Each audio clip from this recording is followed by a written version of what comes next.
नमस्कार दोस्तों, स्वागत है आपका हमारे यूट्यूब चैनल जनरल पेस्टोनोग्राफी में। तो फ्रेंड्स, आज की जो डिक्टेशन रहेगी वो लेसन 31 और 32 की डिक्टेशन रहेगी और यह डिक्टेशन 100 शब्द प्रति मिनट की स्पीड से होगी। और जो है इसकी आउटलाइंस आपको स्क्रीन पे भी दिख रही होंगी और इसकी पीडीएफ मैं टेलीग्राम चैनल पे भी दे दूंगा, तो उसका लिंक आपको डिस्क्रिप्शन में मिल जाएगा। आप वहाँ पर जाके इसको डाउनलोड कर सकते हो और आराम से इसका अभ्यास कर सकते हो। ठीक है दोस्तों, और यदि आप चैनल पर नए हो तो चैनल को सब्सक्राइब और शेयर जरूर कर देवे। ठीक है फ्रेंड्स, डिक्टेशन स्टार्ट होगी 3 सेकंड बाद। महोदय, सूर्य से प्राप्त होने वाली ऊर्जा विज्ञान का विषय है, परंतु आज ऊर्जा संसाधनों का जो संकट हमारे सामने उपस्थित है, उसको देखते हुए हमारी आशाएं सूर्य और उससे मिलने वाली ऊर्जा पर टिकी है। यह विषय सामान्य हित का है और उसमें हमारी समान अभिरुचि भी देख पड़ती है। अतः इस पाठ में सौर ऊर्जा की संकल्पना और उसकी उपयोगिता पर स्फुट विचार अर्ध तकनीकी भाषा में यहाँ प्रस्तुत है।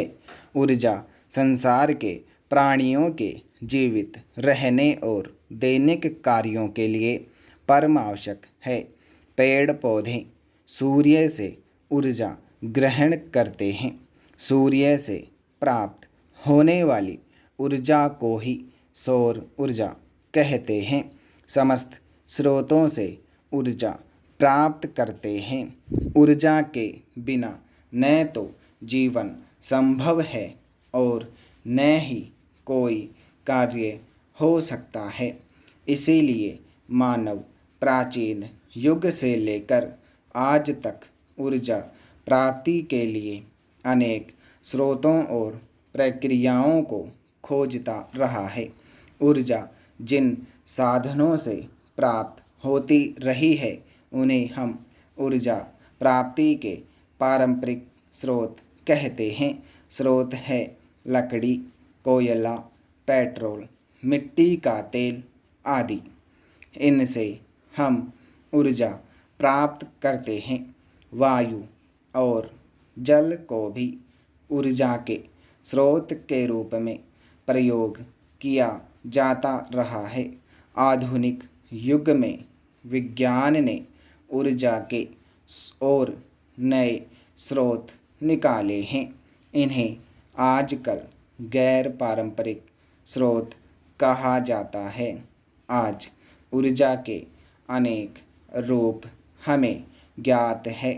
ईंधन वाली ऊर्जा, पवन ऊर्जा, जल ऊर्जा, जीवाश्मी ऊर्जा या जमीन के नीचे पथराए ईंधन वाली ऊर्जा, गैस ऊर्जा, परमाणु ऊर्जा, तापीय ऊर्जा, भूतापीय ऊर्जा, ज्वार ऊर्जा आदि।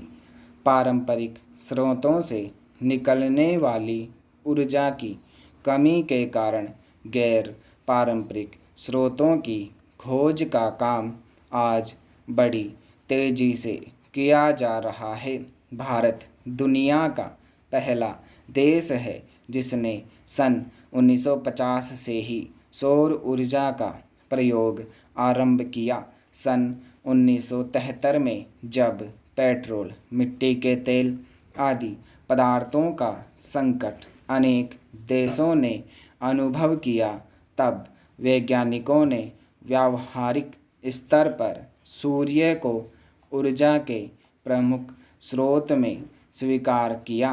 भारत सरकार के गैर पारंपरिक ऊर्जा स्रोत विभाग ने एक व्यापक कार्यक्रम बनाया है। वह राज्यों के ऊर्जा विभागों की सहायता से इन कार्यक्रमों और साधनों को अधिक से अधिक लोकप्रिय बनाने का प्रयास कर रहा है।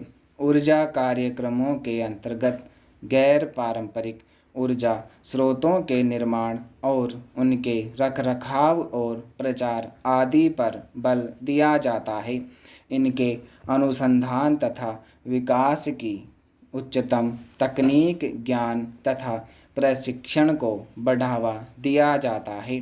सौर ऊर्जा हमारे अनेक कार्यों में उपयोगी सिद्ध हो सकती है। सौर ऊर्जा से बिजली भी पैदा की जाती है, जिससे घरों में और सड़कों पर प्रकाश होता है। सौर ऊर्जा से solar cooker, solar heater, solar dryer, solar refrigerator आदि का विकास राष्ट्रीय भौतिकी प्रयोगशालाओं में हो रहा है। सोलर कुकर संदूक के आकार का होता है, जो धूप वाले दिनों में 2 घंटे में दाल चावल आदि पका सकता है। महोदय, मांस, मछली आदि को भी इससे पकाया जा सकता है।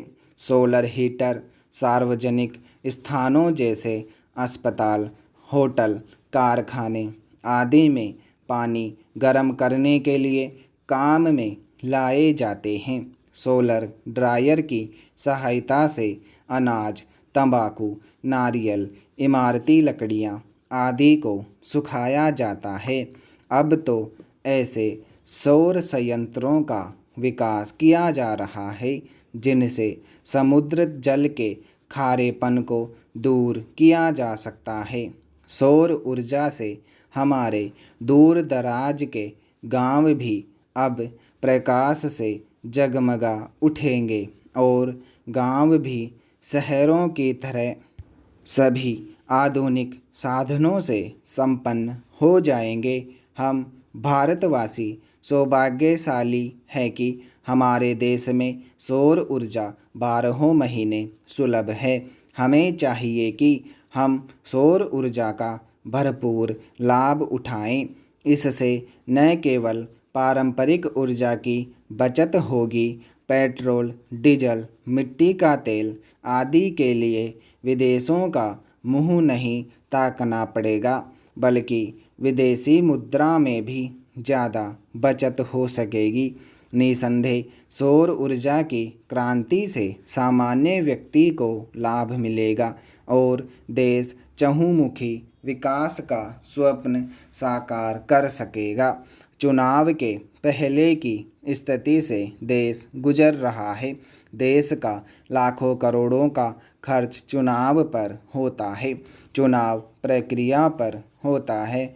अतिरिक्त इसके चुनाव प्रत्याशी भी लाखों करोड़ों का खर्च करते हैं। जन जन तक पहुंचने के लिए, जन नेता बनने के लिए अशिक्षित जनता भीड़ देखती है, दिखावा देखती है, प्रदर्शन देखती है, फिर कुछ छोटे मोटे लालच भी काम करते हैं और जनता गुमराह हो जाती है।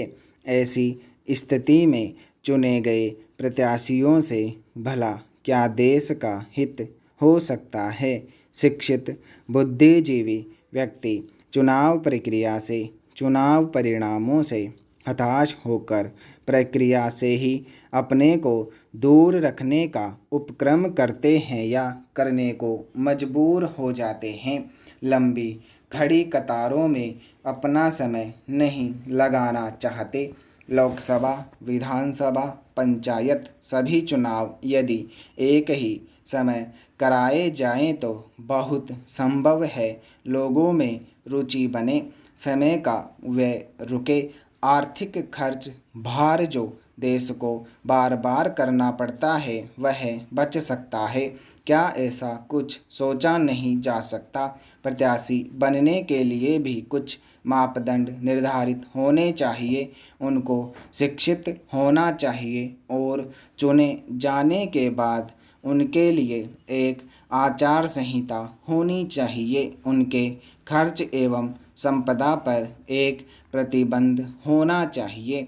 एक गवेषणात्मक दृष्टि होनी चाहिए। समाज का हित चाहने वाले ऐसे चुनिंदा लोगों का जीवन महात्मा गांधी की तरह सरल, स्वच्छ एवं सादगी वाला होना चाहिए।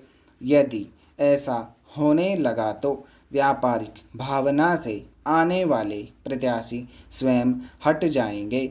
अच्छे चुनिंदा व्यक्ति ही देश को सही दिशा दे सकते हैं, देश का हित कर सकते हैं। बहुजन संप्रेषण के माध्यमों के अभिनव विकास तथा राष्ट्रीय चेतना का अंतर्राष्ट्रीय जीवन से संबंध बढ़ा है, जिसके कारण मनुष्य की सामाजिक और आर्थिक समस्याएं भी जटिल होती गई है। वैज्ञानिक और तकनीकी विकास भी निरंतर ऊर्ध्वमुखी हो रहा है। स्टॉप।